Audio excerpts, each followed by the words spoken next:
안녕하세요. 반갑습니다. 2022년까지 너에게 가는 길이 상영되고 이렇게 지휘도 할 수 있어서 너무너무 반갑고 또 영광인데요. 일단 자기소개부터 시작을 해볼까요? 저는 오늘 사회자를 맡게 된 김규진이라고 합니다. 안녕하세요. 저는 26살 게이 아들을 둔 엄마 비비안이고요. 성소수자 부모 모임에서 운영위원으로 활동하고 있고 올해 처음으로 저희가 하는 GB이고 사실 이 이후에 GB 일정은 없어서 어떻게 보면 올해의 시작과 끝을 할 수 있는 GB에 너무 많은 분들이 이렇게 많이 호응해 주시고 와주셔서 너무너무 감사드립니다. 감사합니다. 안녕하세요. 저도 영화 지부를 2년째 하고 있는 저는 성소수자 부모 모임의 나비라고 하고요. 제 아이는 바이젠더, 페노멘틱, 에이섹슈얼로서 트랜지션 마치고 현재 FTM 남성으로 살아가고 있습니다. 여러분 만나서 반갑습니다. 그 영화 초반보다 이제 한층 자연스럽게 말을 하시게 될 수 있으신 것 같아요. 한 가지 공지를 해드리자면은 저희 변규리 감독님이 원래 지부에 참석을 하기로 하셨는데 지금 밀접 접촉자와 접촉을 하셔서 혹시나 그 모두의 건강을 해칠 수 있을까봐 이거 염려가 되셔가지고 아쉽게도 함께하지 못한다는 사실을 알려드리고자 합니다. 대신 저희 나비비안 어머님들이 더 많이 이야기를 들려주실 예정이에요. 그러면은 우선 가벼운 질문부터 시작을 해볼까요? 정말 가벼운지 모르겠지만 저랑 와이프가 마침 모레 저희 엄마를 처음 보기로 했어요. 지금까지 본 적이 없었는데 두둥. 또 어떤 선물을 사가면 좋을까요? 어머님의 입장에서 한번 말씀을 해주실래요? 선물은 뭔 선물입니까? 자식이 선물이지. 본인 존재 자체가 선물인데 한동안 못 보신 걸로 알고 있는데 나타나시는 것만으로도 좋은 선물인데 특별히 뭐 가지고 가신다면 VOD를 볼 수 있는 너에게 가는 길 VOD를 볼 수 있는 그런 어떤 초대의 메시지라든가 그런 걸 갖고 가면 정말 인상적이고 좋은 선물일 것 같아요. 너무너무 좋은 아이디어인 것 같아요. 옛날에는 저는 엄마한테 뭐 바비를 위한 기도 이런 영화를 보여드렸는데 너에게 가는 길은 한층 좀 긍정적인 영화가 아닌가. 좋은 아이디어 감사합니다. 비비안님은 혹시? 저도 아까 들어오기 전에 살짝 말씀드렸는데 이제 제 나이쯤 되면 어디서 꽃을 받을 기회가 별로 없어요. 그래서 저는 사실 GV를 다닐 때 가끔 꽃을 주시는 팬분들이 계셔서 엄청 즐거웠거든요. 그래서 그 기억이 나서 꽃 선물도 괜찮겠다 말씀드렸는데 지금 또 생각나는 게 저희 책이 또 있잖아요. 커밍아웃 스토리. 꽃과 함께 책은 어떠신지 추천드립니다. 네네. 그렇다면은 너에게 가는 길 VOD와 커밍아웃 스토리 책 이게 선물인지는 잘 모르겠지만 한번 준비해서 가보도록 하겠습니다. 네, 이게 말씀드렸다시피 3개월째 벌써 너에게 가는 길이 상영을 하고 있고 각종 영화제에서 상도 받고 관객도 이미 1.8만 명 정도 봤다고 해요. 이게 이런 또 오셔가지고 한 18,100명 정도가 되겠죠, 내일쯤 되면은. 그래서 엄청나게 좋은 반응을 얻고 있는데 올해 이 영화로 혹시 이루고 싶은 부분은 있는지 추가로 뭐 하고 싶은 단체 상영이라든지 혹시 있으시다면 한 분씩. 저는 사실 작년에 개봉할 때만 해도 10만은 되게 우습게 넘길 줄 알았거든요. 그래서 저희가 10만 되면 스우파 헤이마마 하기로 했잖아요. 그래서 나비님하고 둘이 이 동작을 어떻게 연습할까 유튜브로 찾아도 보고 했는데 올해는 정말 그걸 꼭 하고 싶네요. 10만을 넘길 수 있을지 모르겠지만 당장 눈앞에 2만이라도 넘겨서 드래킹 저희가 하기로 했으니까 그거라도 꼭 좀 했으면 좋겠고 사실 저희는 다큐멘터리 영화라 사실 GV가 되게 큰 힘을 가진다고 저는 생각하거든요. 그래서 작년에도 사실 회사를 내가 안 나가는 한이 있어도 난 GV를 가야 되겠다 해서 막 휴직도 하고 어쨌든 휴가도 막 계속 빼서 다니고 해가지고 한 2달을 거의 GV를 거의 다 채웠는데 올해 GV 일정이 아직 많이 잡혀있지 않아서 혹시 GV가 필요하신 곳에서는 요청해 주시면 저희가 적극 달려가도록 하겠습니다. 소문을 많이 내도록 하겠습니다. 저희는 올해 또 해외 영화제에 초청되었어요. 아직 뭐 공식적인 맞네요. 어느 지역까지는 말씀 못 드리는데 해외 영화제 초청돼서 며칠 있다가 또 화상 인터뷰도 해외 영화제 쪽하고 하기로 했고 또 외국에 한 건도 팔린 걸로 알고 있어요. 감사합니다. 박수. 그래서 이 너에게 가는 길이 저희 영화관, 국내 영화관뿐만 아니라 세계 여러 나라에서 물론 어느 나라에선가는 뭐 이런 것이 조금 한물간 이슈라고 할 만큼 인권이 조금 더 나아진 나라도 있겠지만 아직도 저희가 한 달 전인가 버림받은 자식들이라는 프랑스 영화를 봤는데 정말 아직도 가족들에게 또 배척받는 그런 부분들이 많이 있었거든요. 이게 정말 많은 사람에게 전 세계 많은 사람들에게 알려질 수 있도록 여러분들이 여러 트위터나 SNS나 외국과의 좀 소통 그런 것들을 여러분의 아마 염원이나 그런 부분들이 많이 있으면 될 거라고 생각합니다. 여기까지 온 것도 실은 여러분들이 이렇게 많이 사랑해주고 정말 많이 염원해 주셔서 온 걸로 저는 생각이 들거든요. 올해는 정말 또 해외에서 많은 활동을 할 수 있도록 지금처럼 많이 또 성원해 주시기를 부탁드립니다. 그리고 다들 오픈 카톡방에 들어와 계시죠? 저기 QR코드 찍으면은 오픈 카톡방 들어오실 수 있는데 생각나는 질문이 있으면은 그냥 쭉쭉 써주시면은 저희가 보면서 답변을 해드리도록 하겠습니다. 그리고 제가 지금 프랑스에 살고 있는데 휴가로 잠시 들어왔는데 나비님이 말씀하신 것처럼 이게 선진국에서는 이미 평등한 나라가 된 게 아닐까라고 생각을 하지만 전혀 그렇지 않고 너에게 가는 길 충분히 울림이 있는 영화가 될 거라는 거 알려드리고 싶어요. 그럼 지비 얘기가 많이 나와서 저도 생각해보니 이렇게까지 지비를 많이 그리고 적극적으로 두 배우분이 거의 모든 곳에 참여를 하면서 전국 방방곡곡을 다니는 영화는 거의 처음 보는 것 같은데요. 이렇게까지 지브이에 올인을 하시는 이유는 무엇인지 궁금합니다. 일단 지브이를 가면 저희 소속사들 많이 만날 수 있어서 그것도 되게 좋았어요. 저는 그러니까 저희가 이제 키퍼를 2년 동안 못 하게 되면서 사실 프리허그라든지 저희 부스도 못 차리고 하니까 저도 약간 그런 프리허그를 할 때 당사자들한테 되게 에너지를 많이 받고 있었더라고요. 그러니까 저도 그 키퍼가 좀 고팠기 때문에 어떤 그 극장에서 하는 키퍼 같은 그런 느낌도 들고 저한테 오셔서 너무 영화로 위안받았다, 감동받았다 뭐 이런 얘기 막 해주시는 게 저한테 오히려 너무 힘이 되고 오히려 그런 것 때문에 제가 전국 방방곡곡 가면서도 지치지 않았던 것 같아요. 그래서 관객이 한두 명이라도 정말 우리를 보고자 한다면 우리는 간다. 그래서 지방에 사실 가면 관객이 많지 않거든요. 지방은 아무래도 이제 인구도 적을 뿐더러 어쨌든 알려지는 것도 좀 한계가 있고 해가지고 뭐 10 몇 명, 20 몇 명 이렇게 모여 있어도 그냥 그곳에 가서 저희를 봐주시는 그 관객 몇 분만 만나도 저는 너무너무 큰 힘이 돼서 오히려 키퍼에, 그러니까 GV에 제가 힘을 받으러 다녔던 것 같아요. 그리고 저희가 어떤 얘기를 해드리면 너무 그 말에 힘을 얻어서 오히려 저희가 더 감사한 일들이 더 많았고 그래서 GV를 되게 열심히 다니면서 제가 되게 스스로 굉장히 에너지를 많이 받고 너무 기분이 좋아지는 그런 곳이어가지고 열심히 다녔던 것 같아요. 저 역시도 마찬가지로 정말 같이 다니면서 처음에는 감독님이 GV 하면 조금 에너지도 많이 들어가니까 보약도 드셔야 되고 마음의 준비도 많이 하셔야 된다 그랬는데 저희는 진짜 정말 힘든 줄 알았거든요. 근데 정말 많은 일정을 소화하지만 정말 항상 기쁘고 힘을 받고 그러면서 그런 생각이 들더라고요. 영화는 뭐 배우도 있고 제작하시는 분도 있고 배급도 하고 그게 끝이 아니구나. 관객이 있어야 영화가 완성되는구나. 그런 생각이 들었어요. 관객들이 이렇게 와주시고 저희도 계속 뭐 SNS에서 반응을 보거든요.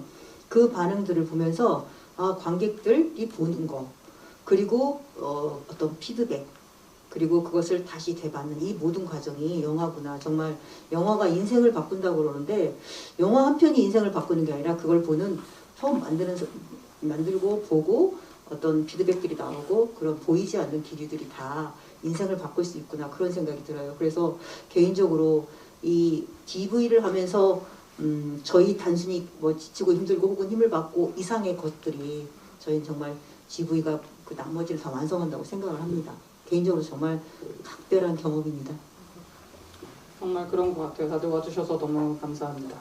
그럼 영화 얘기를 조금 더 해볼까 해요. 영화에 굉장히 기억에 남는 부분들이 저도 관객으로서 많았는데요. 예를 들면 인천 퀴어 퍼레이드에 그 혐오자가 광기 어린 눈으로 이렇게 얘기를 읊조리는 부분을 굉장히 긴 샷으로 담아내는 부분, 이런 이게 웃기면서도 굉장히 무서운 그런 부분이잖아요. 그런 부분도 있었고, 그 한결님의 성결정정, 그 법원에서 갑자기 블랙아웃이 되면서 텍스트와 그 오디오로만 이렇게 연출을 해가지고 내용이 나오는 부분이라든지, 이렇게 개인적으로 기억에 남는 부분이 많은데, 혹시 부모님들도 영화를 보신 걸로 아는데 보시면서 가장 인상적이었던 부분은 어떤 씬일까요? 그 인천 키퍼 씨는 사실 저는 제가 그 장소에 있었기 때문에 사실 아직도 그 분들의 얼굴이 잊혀지지 않거든요. 이게 아마 약간 트라우마인 것 같아요. 그래서 인천 키퍼 씬이 사실 영화는 굉장히 가벼운 장면을 보여준 거고 좀 더 격렬했고 저도 굉장히 감정적으로 힘들었던 날이었거든요. 그래서 그거를 감독님이 다 찍으셔가지고 제가 진짜 땅바닥에서 진짜 펑펑 우는 장면도 있고 그랬거든요. 근데 그거를 혹시 넣으시면 어떡하지 했는데 다행히 그 장면을 안 넣으셨더라고요. 그럼 이제 제가 너무 트라우마가 이렇게 올라올 것 같아가지고. 근데 가볍게 보여주셨지만 감독님하고 이제 GV를 다니면서 들으니까 감독님이 꼭 이 장면을 넣고 싶으셨대요. 왜냐하면 인천 키퍼가 우리 마음속에서 아직 해결이 안 됐기 때문에 누가 사과하는 사람도 없었고 재발 방지 대책도 만들어지지 않았고, 예. 그렇기 때문에 반드시 이 얘기를 짚고 넘어가고 싶었다고 하시더라고요. 그래서 넣으셨다고 하고, 사실 저는 개인적으로 되게 저한테 인상적이었던 장면은 한결님이 바닷가에서 이렇게 물놀이하는 장면이, 예. 그리고 그 다음 씬은 어쨌든 나비님이 약간 이렇게 밤바다를 보면서 이렇게 약간 생각에 잠기는 뭐 이런 씬에 뭐 이런 그런 것들이 대사가 없지만 되게 굉장히 마음에 오래 남는 그런 굉장히 자유로워 보이는 그 한결님을 저는 이제 한결님을 알지만 그때의 모습이 진짜 영화 속에서 엄청 자유로워 보이시더라고요. 그래서 그런 게 되게 많이 남았어요. 맞아요. 저도 약간 엘리어 페이지의 화보도 생각나면서 굉장히 감동적이었던 장면이었습니다. 나비님은 캐나다를 이렇게 토론토를 프라이드 장면을 가는 장면은 영원히 잊지 못할 것 같아요. 뭐 환대하는 분위기도 그렇고 비비아님의 그 표정이나 정말 누가 봐도 어느 순간에 언제 봐도 그 순간을 온전히 충만히 만끽하고 프라이드와 기쁨이 가득한 그런 장면은 정말 명장면이었던 것 같고요. 좀 힘들었던 장면은 힘들었다기보다도 그 지금도 계속 숙제처럼 인천축제에서 했던 사람들의 모습이 가끔 생각나는데, 어떤 심리학과 교수님이 심리학 석박사 과정 학생을 전부 다 모아놓고 단체 관람을 시켰거든요. 그분이. 그러면서 거기서 시에서 이제 일부분을 그렇게 그분이 이제 지은 시인데, 당신들은 이렇게 못하니까 부러워서 그러는 거다, 이 얘기를 하더라고요.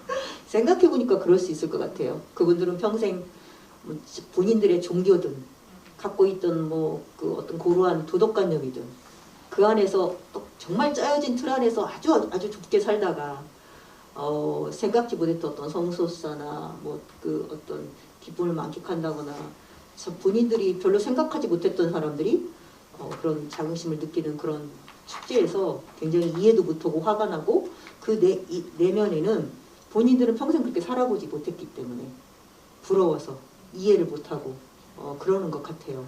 생각을 해보면 그런 분들을 그렇게 싫은 미워하는 것도 굉장히 큰 에너지거든요. 그럼 본인들도 힘들 거잖아요. 그래서 오죽하면 저희가 이제 거울 같은 거를 한번 프라이드 축제 들고 다녀볼까. 본인 얼굴이 얼마나 이상하고 얼마나 안 예쁜지 그걸 좀 느껴보라고 들고 다닐까, 그런 생각도 했어요. 그만큼 안 예쁜 얼굴로 사람을 혐오하고 그렇게 힘을 다 쓰고 사는데, 우리가 저 사람들에게 상처 받겠지만 같이 혐오하고 같이 공격하고 그것이 좋은 방법일까?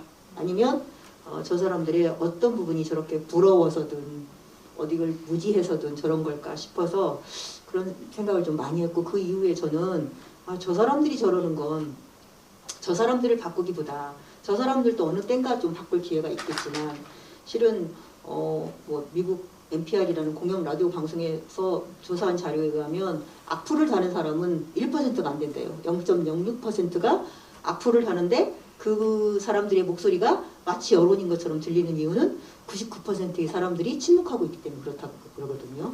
그래서 99%의 사람들이 그 사람들에게 동의하는 건 아닌데 실은 그게 이상하다고 생각하는 사람이 더 많죠. 그래서 저는 그 많은 사람들, 실은 차별금지법도 88%가 국민이 동의했잖아요. 90% 가까운 사람들이 가만히 있기보다는 뭔가 한마디씩 더 하고 또 이 영화를 통해서든 어떤 경로로든 한 걸음 더 그런 얘기들을 하는 쪽으로 다가와 주셨으면, 그거 어떻게 하면 그걸 좀 많이 사람들이 알까, 좀 연구를 했고 이 영화를 통해서 조금 더 다가간 것 같아요. 앞으로도 계속 그거 하려고요. 좋은 말씀 너무 감사합니다. 그리고 정말로 그 비비안님이 I Love My Gay선을 들고 있는 그 장면은 너무너무 인상적이었고, 그래서 그런지 스틸컷으로도 쓰이고 뭐 프로모션에도 여기저기 많이 나왔던 것 같아요. 그러면은 지금 플로어 질문이 굉장히 많은데 플로어 질문으로 들어가기 전에 가벼운 질문을 그냥 제가 너무 궁금해서 하나 해보려고 해요. 그 영화에서 아들님이 굉장히 옷을 많이 다양하게 입으시는데 전부 무지개가 있더라고요.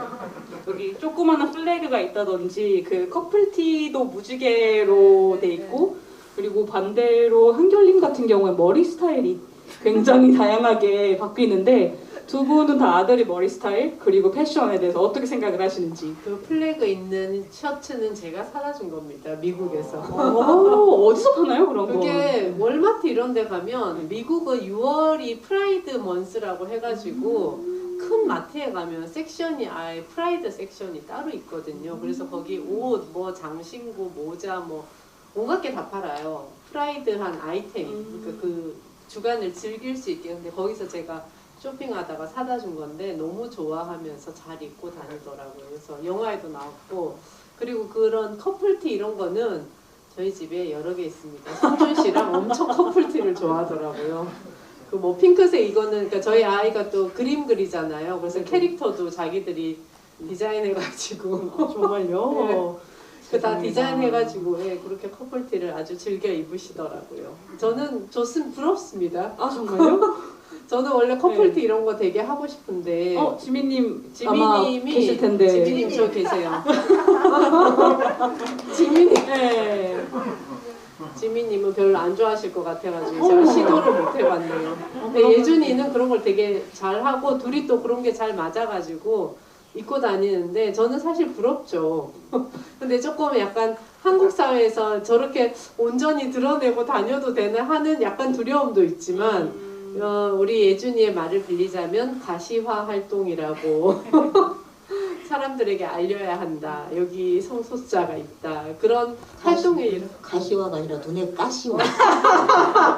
네, 친구들은 가시화라고 한다더라고요. 눈꼴 시려서 못 보겠다고. 아무튼 근데 그렇게 그냥 당당하게 입고 다닐 수 있는 게 저는 또 너무 감사한 일인 것 같아요. 위축되지 않고.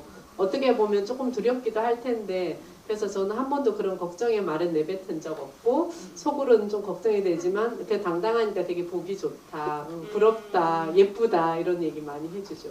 그럼 이 기회에 비비안님과 지민님도 I Love My Gay선 부부티 한번 할까요? 네네. 그럼 혹시 나비님 한결님처럼 이렇게 투블럭 해보실 생각은 없으신지? 항상 비비안님이랑 저랑 궁금하죠. 아니 저렇게 자주 머리를 저렇게 색깔을 많이 들이는데 머리카락이 멀쩡한 것이 대단하다.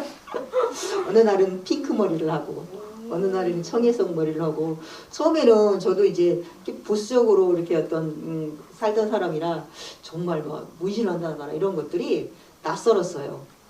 그게 뭐 반도덕적이거나 이상하고 그런 거 왜 이렇게 낯설까 생각해봤더니 정말 그냥 낯설음이더라고요. 한 번도 제가 살아보지 않았고 그런 것들을 생각해보지 않았기 때문에 모든 것들이 낯설었는데 요즘은 뭐 훨씬 자유롭죠. 예, 저희 아이가 이제 커밍아웃하고 이 성소수자 부모 모임 인권 활동을 하면서 그런 신체에 대한 부분이나 어떤 생활 양식에 있어서 여태 못 보던 그런 일들을 하는 것에 대해서 이제 낯설지만 괜찮다, 다양하다라고 좀 받아들이게 됐고, 그래서 제가 3월에 드래킹 공연도 했었거든요.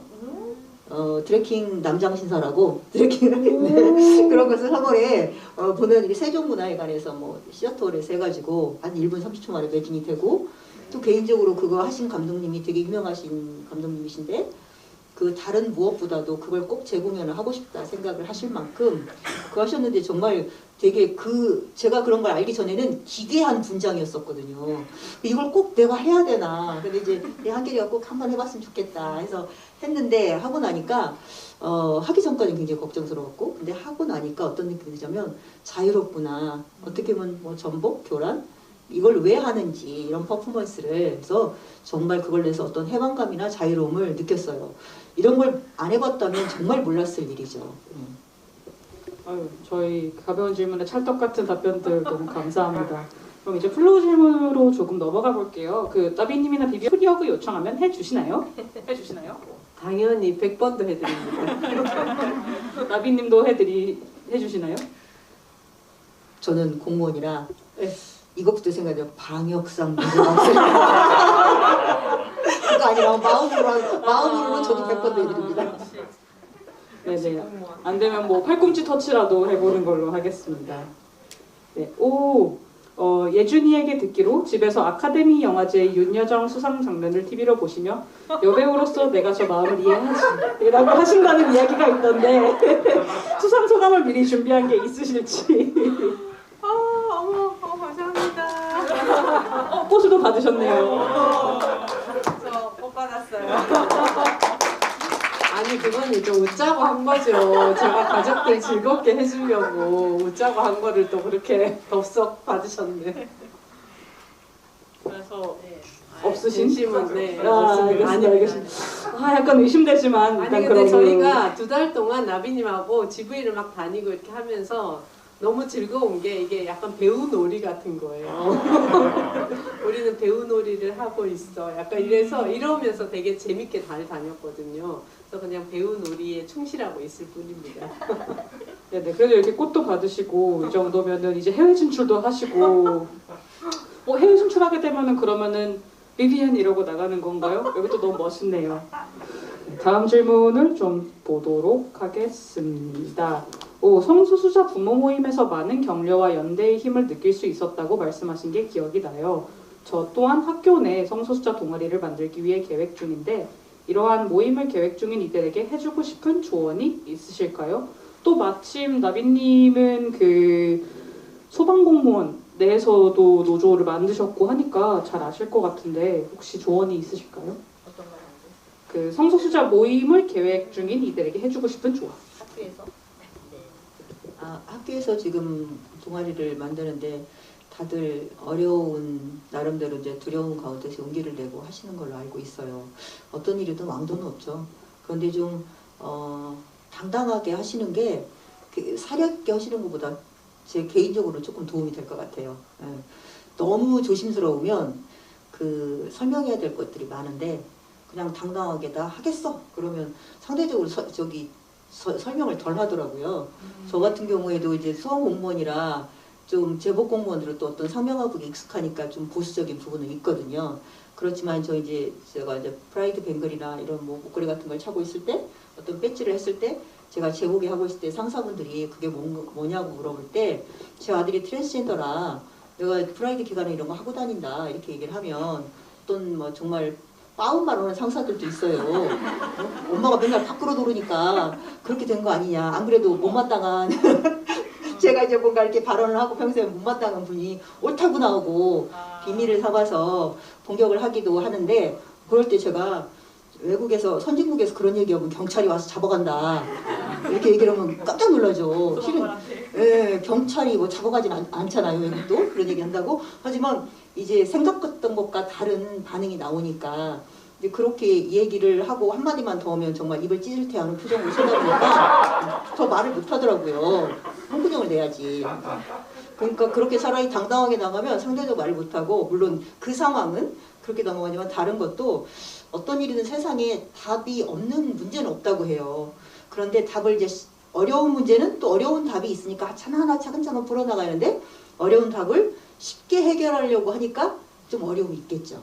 그래서 어떤 뭐 조직이나 뭐 이런 성소수와 관련한 것을 만약에 이슈를 하신다면 그 용기 자체가 굉장히 그 높이 사야 할 일이고 그걸 이렇게 한번 했다가 어떤 부정적인 피드백을 받는다 하더라도 너무 상처받지 마시고 사람들은 내 반응에 너무 상처받지 마시고 이렇게 저희 뭐 부모 모임이나 어떤 연대할 수 있는 단체하고 같이 답을 찾으시면 바로 나 생각대로 즉각적이진 않지만 꾸준히 하시면 답이 있을 거라고 생각합니다. 저도 이제 개인적으로 어떤 성소수자 뭐 부모 모임뿐 아니라 페미니즘 활동이나 소방관 인권 활동을 하는데 어떤 건 10년 넘어서 걸리는 것도 있어요. 하지만 누군가가 이렇게 벽돌 한 장을 놨기 때문에 그게 조그만 산이라도 넘었던 거지 이 벽돌 한 장 놓고 기다리는 시간이 너무 힘들어서 하지 않았다면 10년 후에도 바뀌지 않았겠죠. 그런 마음으로 벽돌 한 장 놓는다는 마음으로 해주신다면 그 상처를 덜 받고 좀 오래 하실 수 있지 않을까.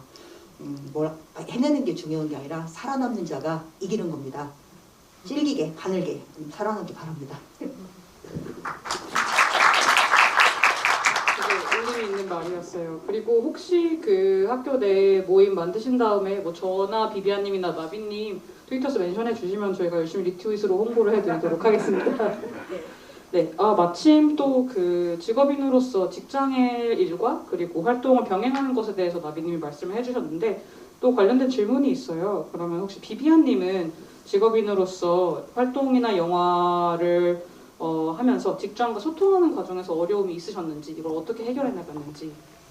제가 처음에 커밍아웃 받고는 사실 한동안 직장 내에서는 말을 못했던 것 같아요. 그거는 이제 제 안에서 아직 뭔가 단단함이 없어가지고 사실 제 스스로가 단단해지고 강해지는 게 먼저 필요한 거였더라고요. 그래서 그때는 말을 못했고 제가 어느 정도 좀 단단해졌을 때 누군가가 이제 물어보죠. 저희 아들에 대해서 예준이는 키가 커서 여자들한테 인기가 많겠네요. 뭐 그런 얘기 아니면 여자친구 있냐 뭐 이런 얘기를 물어보면 그거에 대해서 뭔가 사실과 다른 얘기를 해야 되는 게 싫은 거예요.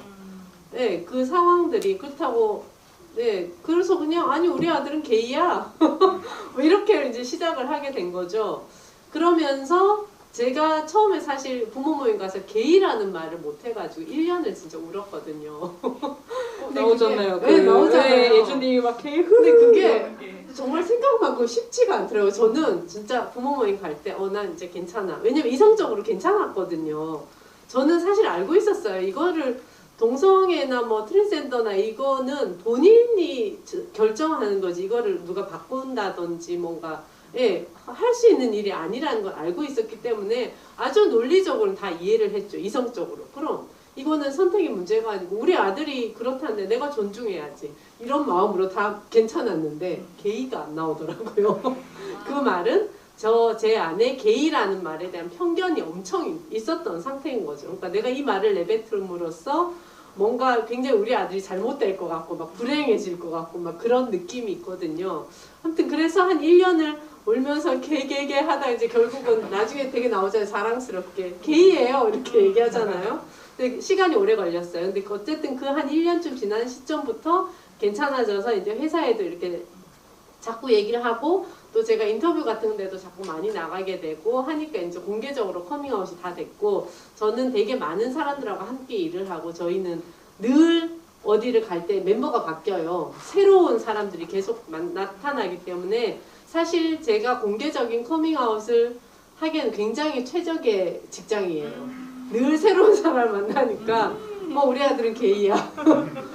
그러면 이제 다들 알겠죠. 성소수자가 이렇게 있구나. 이런 거를 굉장히 많이 알릴 수 있는 직장이어서 그 이후엔 제가 약간 그걸 이용했던 것 같아요. 그래서 사실 최근에 영화가 나오고 나서 비행을 조금 했는데 하러 갔더니 한 반은 알고 반은 모르더라고요. 저를.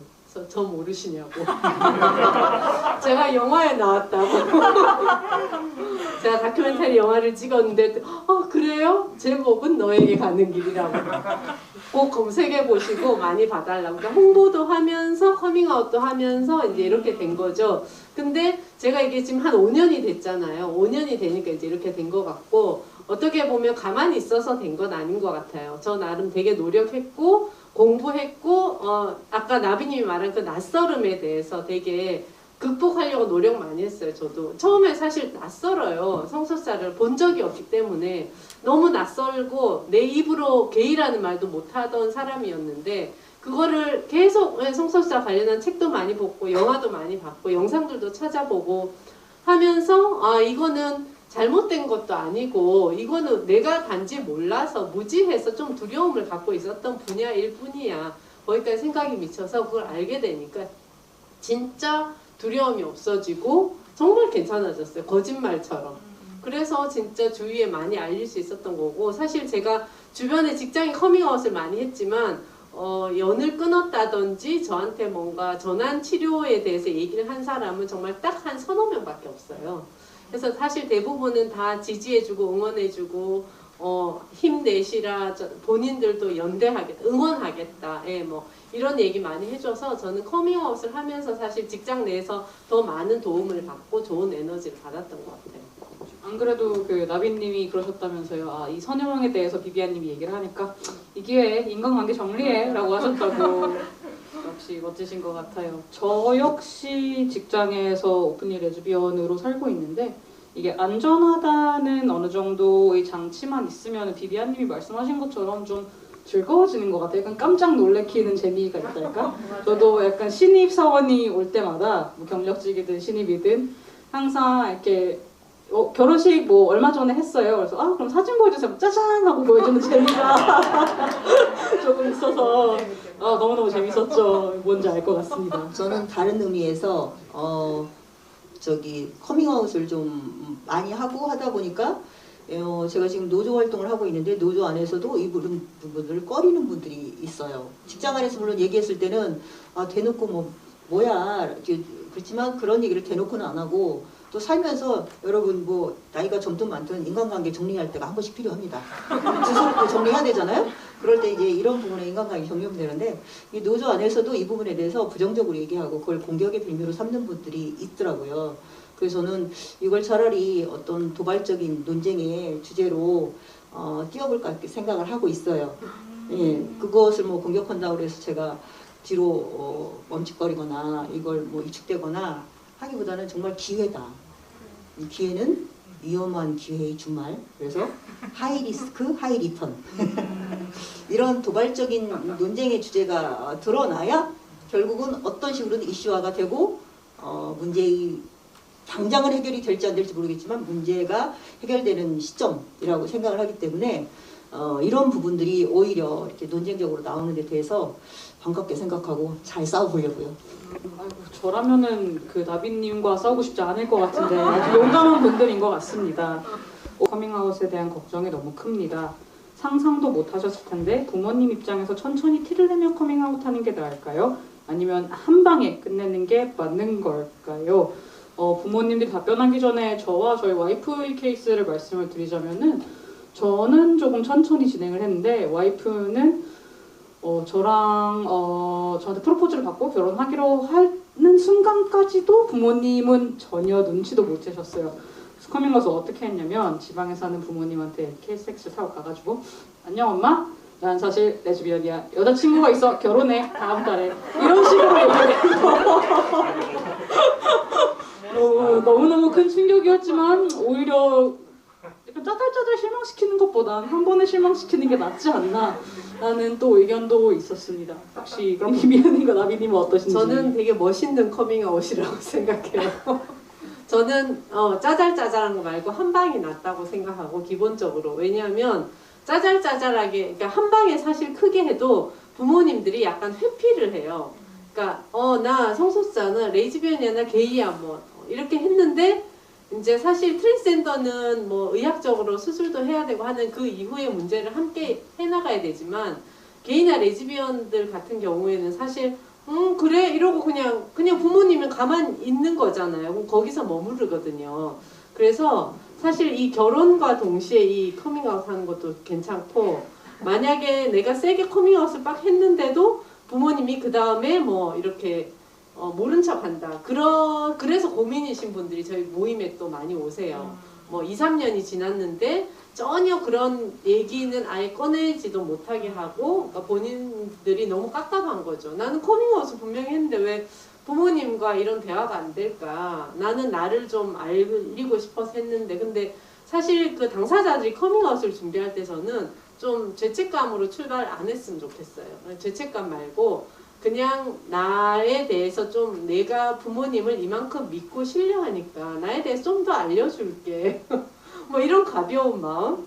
그래서 저는 사실 커밍아웃을 선물처럼 받았다고 어디 가서 늘 얘기를 하는데, 이거는 진짜 거짓말이 아니라 정말이거든요. 그러니까 제가 제 인생을 살면서 이 나이에 사실 이렇게 뭐 어떤 가치관, 세계관 같은 게 크게 바뀔 일이 별로 없는데, 이런 걸 굉장히 넓혀준 저희 아이의 커밍아웃이었기 때문에 제 주변에서도 다 그래요. 네가 그 일이 없었으면 너 얼마나 꼰대 같은 50대가 됐겠니. 근데 저는 사실 그 아이의 커밍아웃으로 인해서 굉장히 세계가 넓어져서 되게 많은 거에 대해서 다른 생각을 하게 됐거든요. 그래서 되게 좋은 기회였다고 생각하니까 부모님한테도 이런 선물을 내가 드렸는데 부모님이 그게 선물이라 생각 안 하면 그건 부모님의 몫인 것 같아요.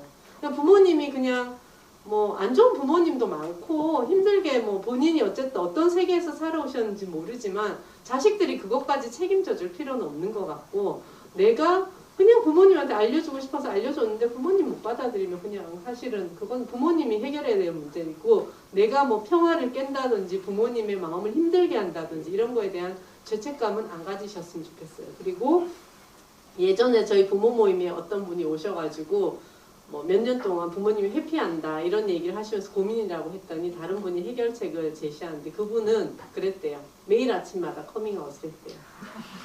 굿모닝처럼 엄마 나 게이? 이러고 엄마 나 게이? 그러니까 정말 아침마다 하니까 본인도 자꾸 그렇게 가볍게 얘기를 하니까 좀 본인 스스로도 굉장히 죄책감이 없어지고 부모님도 자꾸 들으니까 약간 세뇌?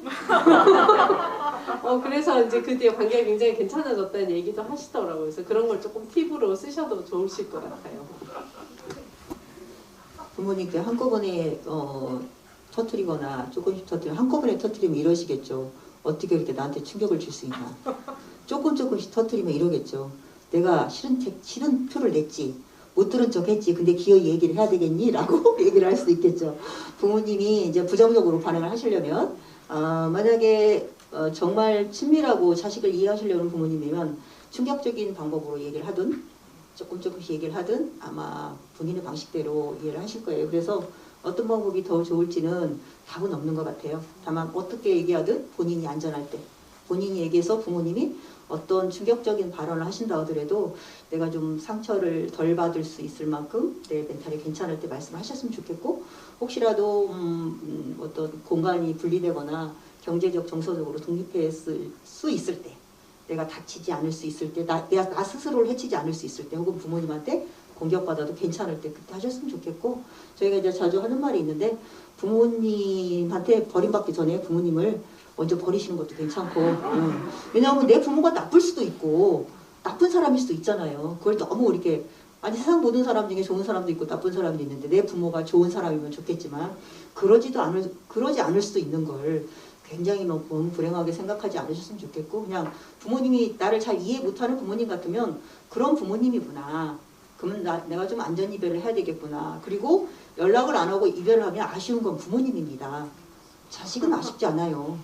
부모님은 아쉽게 되거든요. 그리고 이제 찾아오실 수도 있고 찾아오지 않으실 수도 있겠지만, 그 부분에 대해서 내가 내 가족의 지지를 받지 못한다고 그래서 너무 이렇게 슬퍼하거나 나의 존재를 부정하지 않았으면 좋겠어요. 내가 커밍아웃 할 때는 부모님의 좀 평온을 깬다 하더라도 내 존재가 부서질 정도 돼서 나는 부모님한테 말씀을 드리는 것이기 때문에 부모님의 평온을 깬다 한들 별로 죄책감을 갖지 않으셨으면 좋겠고, 왜냐하면 나는 그보다 더 심각하니까 나만 생각하는 게 아니라 나를 소중히 생각하시면 좋겠고요. 좀 본인의 존재를 당당하게, 가능하면 그것도 압도적으로 당당하게 본인의 존재에 좀 자긍심을 느끼셨으면 좋겠습니다.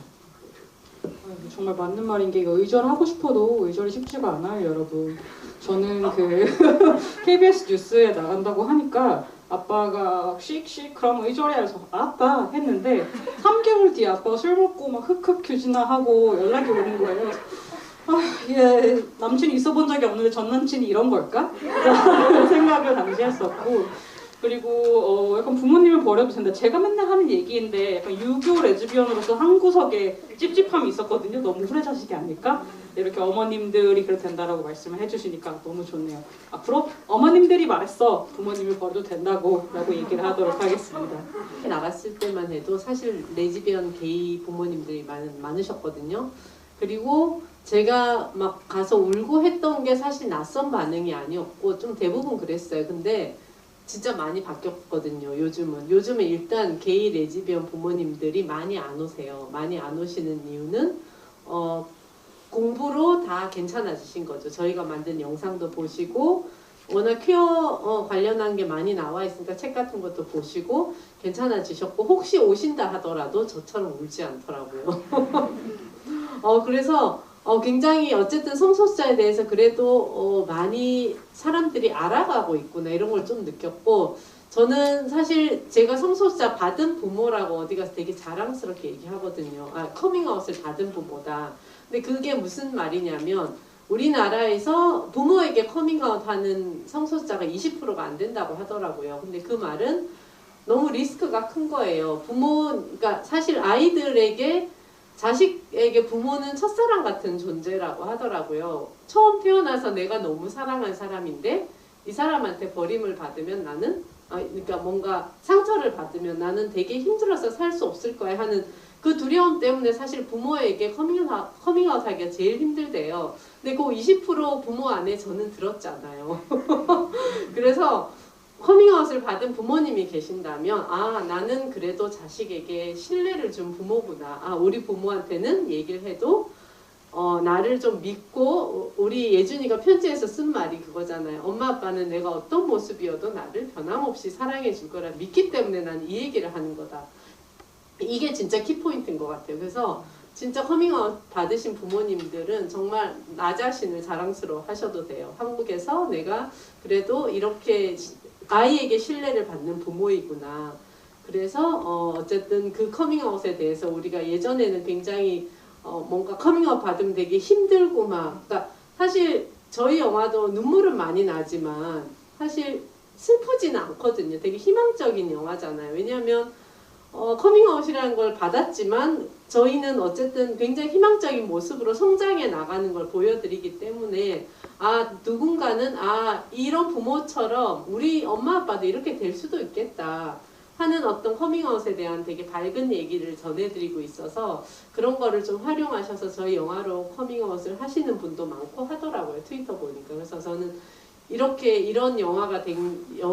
저희 영화가 그런 식으로 뭔가 작동을 할 수 있어서 너무너무 기분이 좋고, 아까 그 첫 번째 질문에 대한 그런 답은 어쨌든 이게 세상이 조금씩 변하고 있으니까 너무 예전처럼 뭐 커밍아웃을 하면 굉장히 부모님이 힘들어지시고 쓰러지실 거야 이런 생각은 안 하셔도 될 것 같아요. 네. 저는 저희 한결이가 영화에 어떤 질문에 그게 나왔는데 원망스럽다고 했는데 실은 계속 그랬던 것 같아요. 저는 아이가 레즈비언인 줄 알았다가 트랜스젠더라고 해서 수술도 하고 이렇게 부모 몸도 나오고 다 했는데 한결이는 저한테 정작 그랬어요. 더 뭔가 이 어떤 성소수자 관련 정치 이슈에 대해서 제가 좀 안이하게 얘기를 하니까 화를 내면서 더 하라고 하더라고요. 그거 갖고 왜 그렇게밖에 이해를 못하느냐. 저는 좀 서운했죠. 이만큼 내가 애쓰는데. 그래서 제가 나 성소수자 부모 오면 안 나갈 거야. 내가 해도 너 성에도 안 차다고 그러니까 내가 너를 위해서 나갔는데 처음에는 그랬거든요. 그래서 나 안 나갈 거야 그랬더니 저희 애가 화를 더 내더라고요. 그건 시스젠더로서의 폭력이다. 연대를 끊고 싶으면 마음대로 끊는 거냐.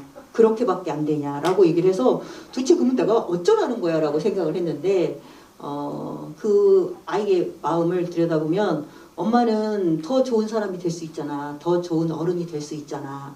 좀 더 노력할 수 있잖아. 하는 기대와 체근이 있었기 때문에 그런 것 같아요. 그때 제가 정말 화만 나고 말았더라면 정말 좀 제가 생각할 때 좋은 어른이 안 됐을 것 같아요. 여전히 그만큼이겠죠. 근데 그것을 받고 제가 좀 화는 났지만 이제 아이를 이해하려고 실은 그 전에 이렇게 가까운 부모 자식 간은 아니었거든요. 근데 이제 커밍아웃하고 이런 일들을 같이 겪는 과정에 이런 어려운 일을 정말 같이 할 수 있어서 다행이고 아이의 어떤 말의 신호를 알아챌 수 있어서 다행이고 그런 생각을 하게 되어서 조금 더 노력을 했고 그리고 나서 이제 스위스 존엄사에 대해서 많은 분들이 물어보시는데 실은 그런 질문을 제가 언젠가 받고 가만히 생각을 해보니까 내가 아이를 위해서 해줄 수 있는 게 그거밖에 없지 않나라는 생각을 하는 이면에는 이제는 전에는 제가 아이한테 조금 약간 강압적으로 내가 엄마가 너보다 더 많이 살았고 더 많이 알고 그래서 아이한테 좀 그런 강요를 좀 했었거든요. 강요를 안 는다고 했었는데 이걸 과정을 지켜면서 보니까 전적으로 아이를 존중한다면 이러지 않았어야 했다.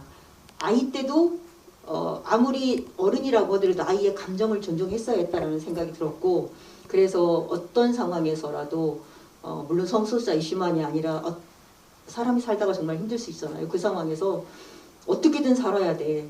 부모를 위해 살아야 돼. 이런 얘기가 경우에 따라서는 그 사람의 어떤 자유를 정말 존중하지. 물론 사랑해서는 말이라고 하지만 진짜 그 개별적인 존재를 인정하고 존중한다면 어떤 상황이라도 서로 그것이 죽음이라 하더라도 본인의 결정을 존중해 줄 필요가 있고 그렇게까지 상대를 그 정도까지 존중하고 이해할 때 오히려 힘을 내는 것 같더라고요. 역설적으로. 그러려고 제가 뭐 어떤 머리를 써서 그렇게 얘기한 건 아니지만 정말 진심으로 너를 어떤 상황에서는 너의 선택과 결정을 존중할게 라고 하는 것들을 했을 때 아이가 지금 영화 오히려 나오고 나서 괜찮았어요. 그 전에 한 번도 그런 얘기 안 했고 실은 그 얘기를 제가 작년에 할 때는 인터뷰를 할 때는 이 영화를 내 아이가 개봉할 때까지 같이 볼 수 있을 때까지 살아있을까? 그런 심각한 상황이었는데 영화 보고 개봉하고 나서 실은 많이 그전보다 편안해졌고 또 그런 것 같아요. 꼭 살으라 해서 사는 거 아니고 죽어라 해서 죽는 게 아니고 상대를 정말 개별적인 존중을 할 때 그 사람이 비로소 힘을 얻는 것이 아닐까 그런 생각을 하게 됐습니다. 좋은 말씀 감사드립니다. 어떤 그 칼럼의 제목이 생각이 나요. 저도 보고 약간 가슴이 철렁했던 제목인데 그 축제 혹은 장례식 우리는 왜 이렇게 살아야 할까? 라는 칼럼이 있었어요. 퀴어 퍼레이드에서 만나거나 아니면 장례식에서 만난다고요. 퀴어들은. 근데 이렇게 또 저희는 GV에서 만났잖아요. 이런 축제도 아니고 장례식이 아닌 약간 작은 좋은 일들, 일상들 점점 많이 생기고 있는 것 같아서 저는 희망적이라고 생각을 하고 나비님이 말씀하신 것처럼 우리 모두 서로를 존중하고 살아갈 수 있게 되면 좋겠습니다. 제가 진짜 하고 싶은 질문이 하나 있었는데요. 두 분을 보면은 나비님 같은 경우에는 원래 소방 인권 활동을 하시다가 이렇게 성소수자 부모 모임에 참여를 하게 되셨고 비비안님은 반대로 성소수자 부모 모임에서 활동을 하시다가 오히려 항공승무원 노조에 다시 가입을 하게 되고 또 간부로 활약을 하고 계신다고 들었는데 저 역시 처음에는 그냥 동성호원에 관심이 있어서 활동을 시작했는데 하면 할수록 다른 것에 관심이 많이 생기는 것 같아요. 뭐 장애인 인권이라든지 동물권이라든지 이러다 보면 세상 모든 것에 관심이 생기는 게 아닐까라는 생각까지 들 정도인데 그렇게 지치지 않고 오히려 범위를 확장해내가면서 활동을 할 수 있는 동력은 무엇일까요? 제가 사실 커밍아웃 받기 전에는 아주 그냥 약간 선량한 차별주의자처럼 살았던 것 같아요. 그러니까 내가 가진 편견이나 차별, 혐오가 뭔지 잘 모르고 그냥 나는 굉장히 좋은 어른이라고 생각하고 살았는데 커밍아웃을 받고 어떻게 보면 소수가 됐잖아요. 사회적 약자가 되고 소수가 됐고 저도 이제 성소수자 부모로서의 정체성이 생겼으니까. 근데 그 소수로 사는 삶이 오히려 내 목소리를 내면서 당당하게 살아가는 게 훨씬 더 가치 있는 일이라는 걸 깨달아가기 시작했던 것 같아요. 활동을 하면서. 그리고 사람은 누구나 소수자성을 가지고 있다는 깨달음도 알게 됐어요. 그러니까 항상 강자는 있을 수 없고 항상 다수는 있을 수 없고 저도 생각해보니까 여성이잖아요. 근데 여성으로 살면서도 한 번도 그런 생각을 못했던 거예요. 여성 소수죠. 그리고 저는 어쨌든 직장 내에서도 굉장히 저희는 초기업이긴 하지만 여성에 대한 차별이 굉장히 많은 곳이었더라고요. 그것도 깨달아가게 되고, 그러니까 아까 작가님 말대로 어느 한 곳에 눈을 뜨게 되니까 다른 것들이 막 보이는 거예요. 그래서 이런 거에 내가 알게 됐으니까, 나비님이 항상 하시는 말이 있어요. 그런 의문이 든다? 그러면 그 의문이 든 사람이 움직여야 된대요. 그런 의문조차 가지지 못하고 살아가는 사람도 많기 때문에 이건 왜 이렇지? 왜 내가 차별받지? 왜 저런 사람들에게 우리가 편견을 가지고 있지? 이런 거에 대한 의문이 들면 그런 질문을 하는 사람이 그냥 움직이면 된다. 이제 저는 사실 나비님한테도 굉장히 많이 배우거든요. 함께 다니면서. 그래서 부끄럽죠? 그래서 이런 어쨌든 깨달음들이 자꾸 하나씩 생기니까 회사에서도 노조가 3%가 안 돼요. 가입률이. 저희가 굉장히 노조 가입률이 낮지만 굉장히 의미 있는 일이라는 생각을 하게 됐어요. 제가 직장을 오히려 지금 다닐 날이 좀 적긴 하지만 여태까지 내가 잘못 살았다면 지금이라도 늦지 않았다.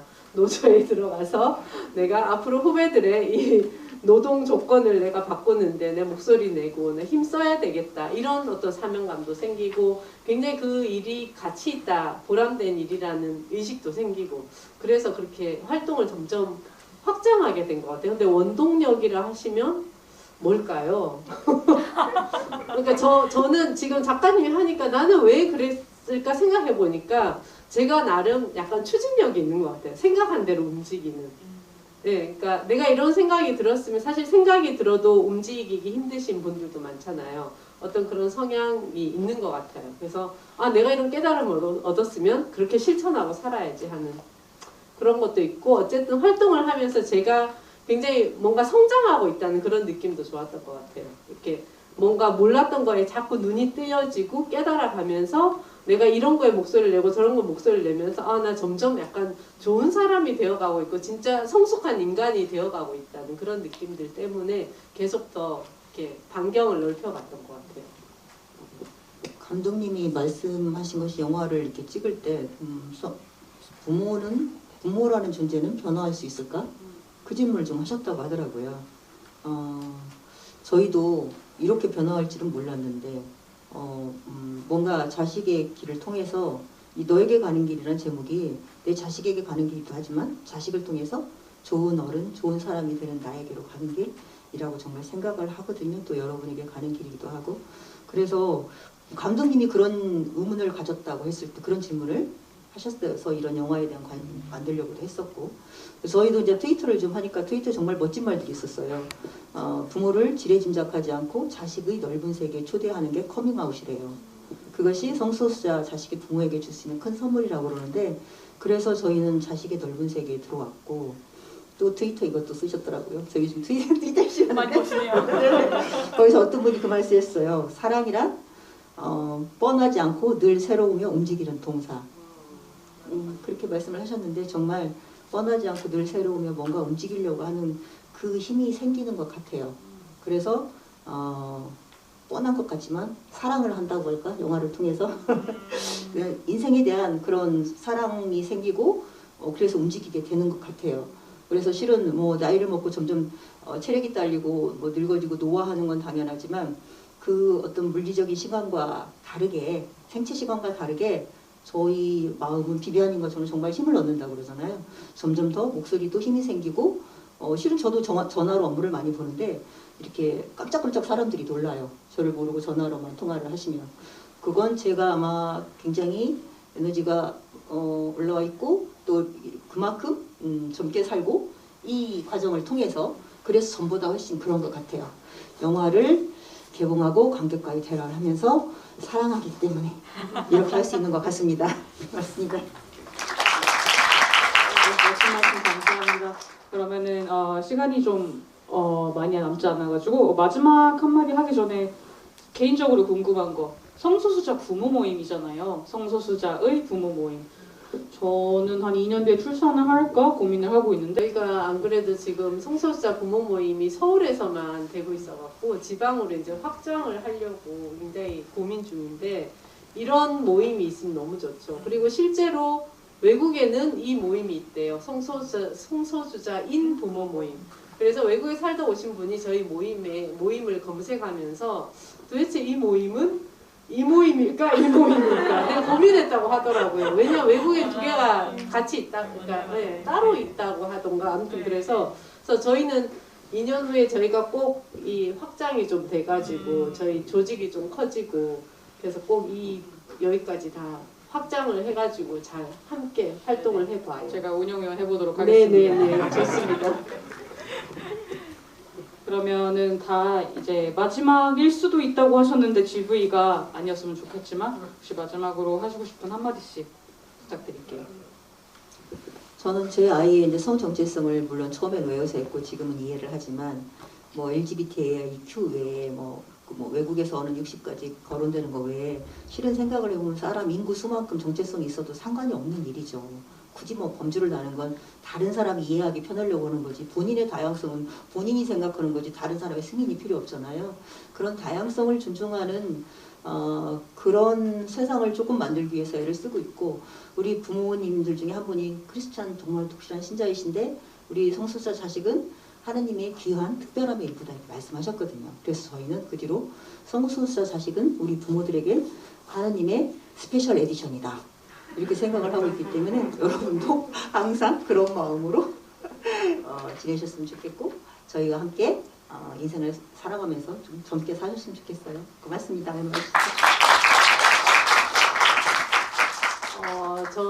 저희 영화가 사실 VOD로 나왔어요. 그래서 뭐 네이버, 유튜버, 뭐 웨이브, 티빙 뭐 이런 데서 개별 구매 연구 소장도 있다고 하던데 뭐 얼마 16,000원인가?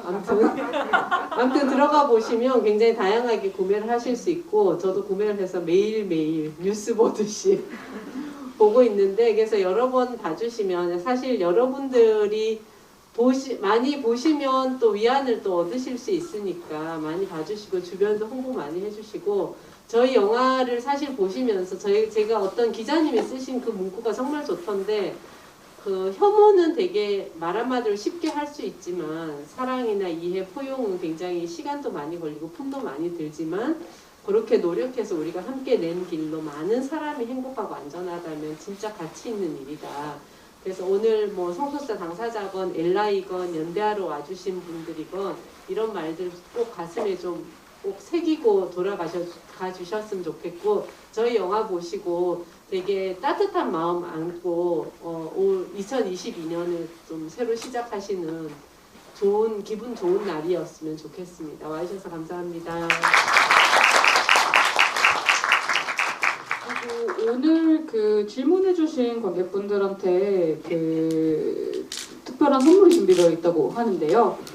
제가 6분 이름을 불러드릴 테니 이분들은 와가지고 나비님과 비비아님이 사인을 한 책을 받아가 주시면 되겠습니다. 네. 기뻐하는 라이언님 이름을 부르기 힘들군요.